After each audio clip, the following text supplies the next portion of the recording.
So if we go to the next slide, what you'll see is U.S. ag is also crop concentrated. The U.S. or the field crops or row crops, you kind of use both terms interchangeably. They make up about $150 billion annually in terms of revenues. And then fruit and nut crops make up about 30 billion. And so field crops are generally thought of as grains, oil seeds, beans, that kind of thing. And then fruit and nut crops are generally citrus and non-citrus fruits, and then nuts as well. So it's pretty astonishing to see that change, but then we're going to move over to our next slide and we'll see how that looks by acres. Now, this is your row crops and field crops. Obviously, second column is total number of acres, and then percentage is third column. What's astonishing is the two top crops are 65 and the top three are 83% of the total row crops for the US.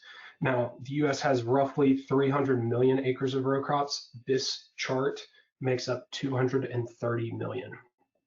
Now, this isn't necessarily bad. What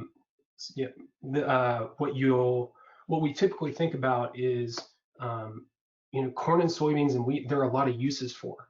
There are a myriad of uses. We have human food, animal food, ethanol, oils, and lots of other byproducts being made from these crops. And because there's this massive demand, that's why there is a massive supply. So we can go to the next one now, Carter. So in fruit and nut crops, we have 2.5 million acres represented on this slide of the 300 million. Now that's less than 1% of the total land mass in the US.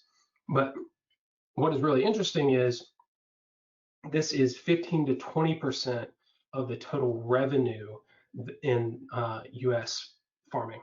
And that's purely because these crops are such high revenue crops.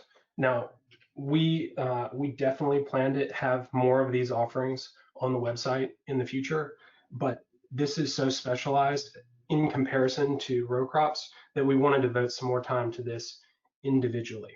So we'll cover we'll cover specialty crops in a different webinar.